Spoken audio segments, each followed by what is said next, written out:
ദൈവത്തിൻ്റെ പരിശുദ്ധമായ നാമം മഹത്വപ്പെടുമാറാകട്ടെ. ദൈനംദിന അപ്പം എന്ന അനുദിന വചനചിന്തയിലേക്ക് ഏവർക്കും സ്വാഗതം. ഇന്ന് അവർ ചിറകടിച്ച് കയറും എന്ന വിഷയത്തെ ആസ്പദമാക്കി ചില കാര്യങ്ങളെ നമുക്ക് ചിന്തിക്കാം. അതിനാധാരമായ ഒരു വാക്യം വായിക്കാം. യെശയ്യാവ് 40-ാം അധ്യായം 31-ാം വാക്യം. എങ്കിലും യഹോവയെ കാത്തിരിക്കുന്നവർ ശക്തിയെ പുതുക്കും, അവർ കഴുകന്മാരെ പോലെ ചിറകടിച്ച് കയറും, അവർ തളർന്നു പോകാതെ ഓടുകയും ക്ഷീണിച്ചു പോകാതെ നടക്കുകയും ചെയ്യും. കർത്താവിനെ കാത്തിരിക്കുന്നവർക്ക് 2 അനുഗ്രഹങ്ങളുണ്ട്. ഒന്നാമതായി അവർ തങ്ങളുടെ ശക്തി പുതുക്കും. രണ്ടാമതായി അവർ ചിറകുകളടിച്ച് മുകളിലേക്ക് ഉയരും. ഗ്രീക്കിൽ കാത്തിരിപ്പ് എന്നതിന്റെ മൂലപദം കാവ എന്നാണ്. കവ എന്നാൽ ഒരുമിച്ച് ബന്ധിക്കപ്പെട്ടിരിക്കുന്നു. സാധാരണയായി നിങ്ങളൊരു മരത്തിന് സമീപം ഒരു വള്ളിച്ചെടി നട്ടുപിടിപ്പിച്ചാൽ അത് മരത്തിനു ചുറ്റും മുറുകെ പിടിക്കുകയും മരവുമായി ഇഴചേർന്ന് കിടക്കുകയും ചെയ്യും.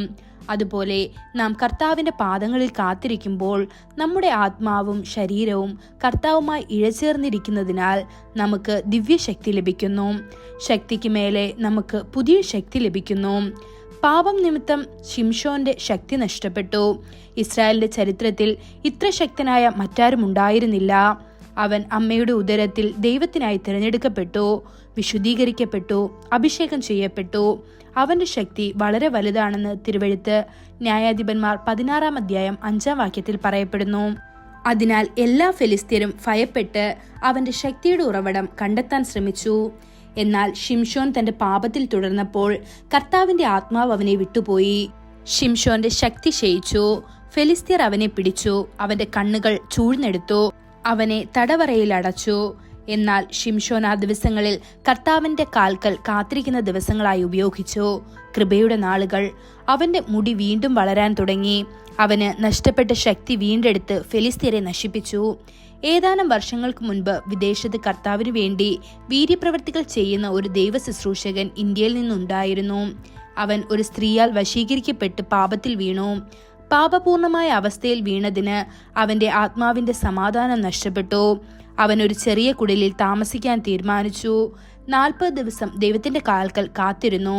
ദൈവം തന്റെ അത്ഭുതകരമായ കൃപയാൽ ആ ദൈവദാസന് പാപമോചനം നൽകുകയും അവനെ വീണ്ടും ശക്തമായി ഉപയോഗിക്കുകയും ചെയ്തു. നിങ്ങളൊരു മരത്തിൽ കയറുകയും ഭൂമിയിൽ നിന്ന് ഏതാനും അടി ഉയരത്തിൽ നിന്ന് വീഴുകയും ചെയ്യുമ്പോൾ നിങ്ങളുടെ വീഴ്ച നിസ്സാരമായിരിക്കും.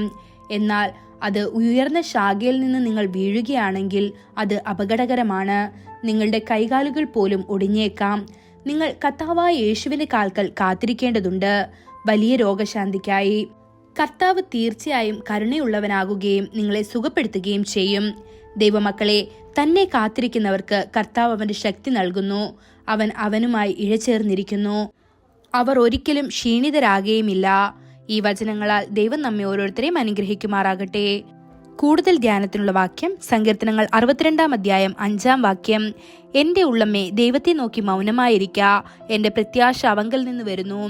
ഇന്നത്തെ ബൈബിൾ വായന രാവിലെ ഹോശയ 1 മുതൽ 4 വരെയുള്ള അധ്യായങ്ങൾ, വൈകുന്നേരം വെളിപ്പാട് 1-ാം അധ്യായം. ആമേൻ.